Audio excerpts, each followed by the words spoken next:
We welcome you back into Hitting Hard with Jon Chuckery here on Locked On Sports Atlanta. We ask you to head to youtube.com. Put us in your search browser. When you find Locked On Sports Atlanta, hit the subscribe button, leave us a comment. Free and available on all your favorite podcast platforms as well. Download us today. You can use Spotify, Odyssey, whatever your favorites are. Leave us a 5-star review and then give me a follow on my personal Twitter page at JMCH316. So, as we love to say, there's a lot of rumor and innuendo that is going around right now about the Indiana Pacers being hot for Deandre Ayton. And we got word yesterday that they brought Ayton in to have a meeting with him and talk about some things and such. And they have made it very clear, supposedly, as if you believe, again, the rumor and innuendo going around, that they are either going to put an offer sheet together where they will make him an offer, or they are also willing to sign and trade, which that's what it's going to be at the end of the day. They're going to have to sign and trade for Ayton. The Phoenix Suns are just not going to let Ayton walk out the door with no compensation. It's going to have to be a sign and trade, and it's going to be a big money contract. And, again, whatever the pieces and parts are, I don't really care about all of that. But there is sort of a sidebar sort of fallout story to all of this. When Kevin Durant went to the ownership of the Brooklyn Nets and said, I want to be traded, supposedly that one of the top two teams that he wanted to go play for was the Phoenix Suns. Now, if you believe the rumor and innuendo that is going around, the Phoenix Suns said, the Brooklyn Nets said, okay, we want Devin Booker to start with. What?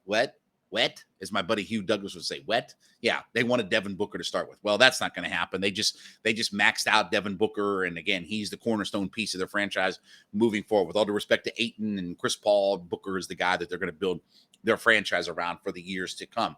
So that supposedly, fell through. But Ayton certainly would have been a piece that if you could try to put together a deal and things like that, he certainly would be attractive enough. So if DeAndre Ayton leaves and ends up in Indianapolis, or playing, I should say, for the Indiana Pacers out there, does that actually help the Hawks if they are interested in trying to get to Kevin Durant? Heard Landry Fields last week on our radio station talking about the idea of, are they in the Durant sweepstakes? And he at least admitted, hey, look, we've had those conversations, right? He's like, every team in the league wants Kevin Durant. Of course they do. He's the best offensive player in the NBA right now. Who wouldn't want the best offensive player in the NBA? And he's one of the true difference-making types of superstars that are out there, right? There aren't very many of those guys that are around.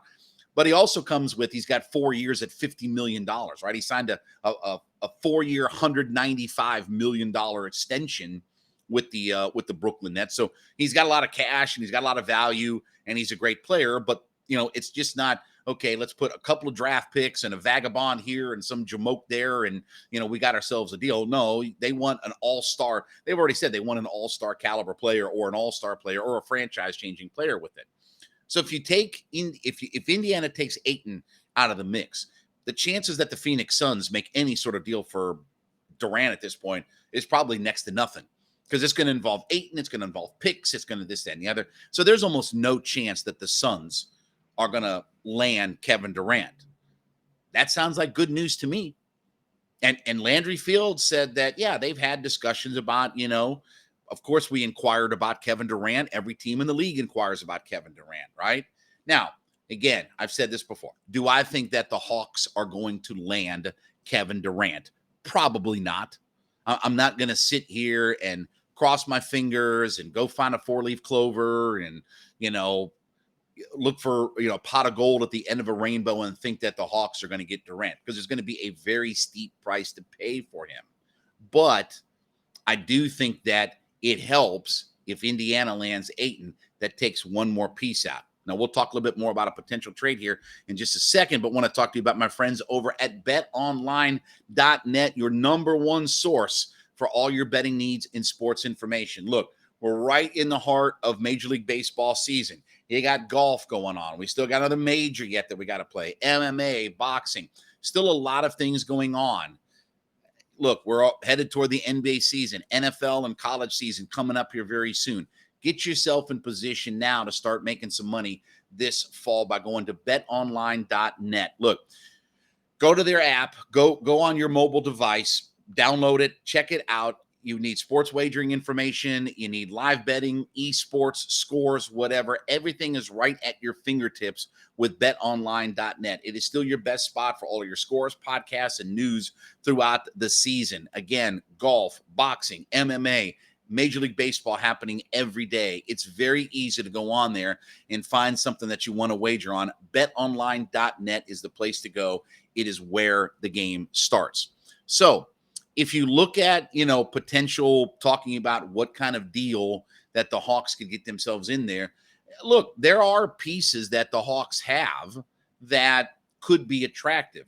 Do they have those all-star caliber players? No. But how many franchises realistically are going to give up all-star caliber pieces to get Durant? How many guys are going to how many teams are going to take away what they have built to bring Durant in? Like, why would the Phoenix Suns give up Devin Booker just to bring in Durant? That wouldn't make a whole lot of sense. I've got my young superstar on my team. Why am I giving up to go get Durant? Again, maybe they could win a title with him, but I don't know how you take away Devin Booker from the Suns and then say, yeah, let's bring Durant in and try to go win a title out of all of that. To me, that move doesn't make as much sense, but that's where we're at. Now, you've got Paul, Booker, and Durant, and you lose Ayton. Okay, that's something. But the Hawks at least have some pieces, whether it's John Collins or Capella. And despite what you think about some of those guys, look, Collins is an attractive piece. He's a decent salary for a productive player. And if you put him in the right system, look, he's proven in the NBA he can be a 20-10 guy, Well, he's not a 20-10 guy now. Okay, so he's 18-9 right now. All right, so he's not 20-10, he's 18-9.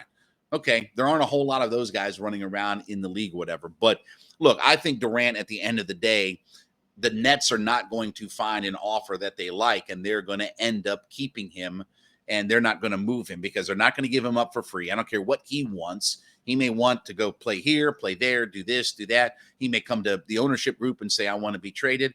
But if the Nets don't find a deal, they ain't giving up on him. They've got 4 years and $200 million invested in Durant. They ain't just going to let him walk out the door because he's unhappy right now. I'll tell him, screw you, put a helmet on. Let's go. Let's get this thing done.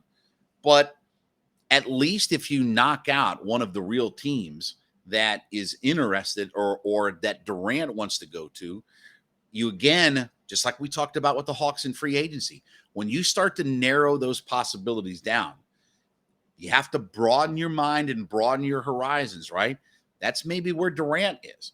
Okay, maybe the Hawks aren't so bad, and I can go play with Trey and Murray and those guys. We can do something there. I don't know.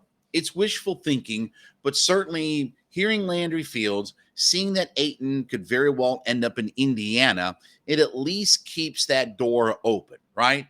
At least that we're not just shutting the door, turning the deadbolt, turning the lock on, swinging the handle, and barricading the door to the idea of Durant being with the Atlanta Hawks.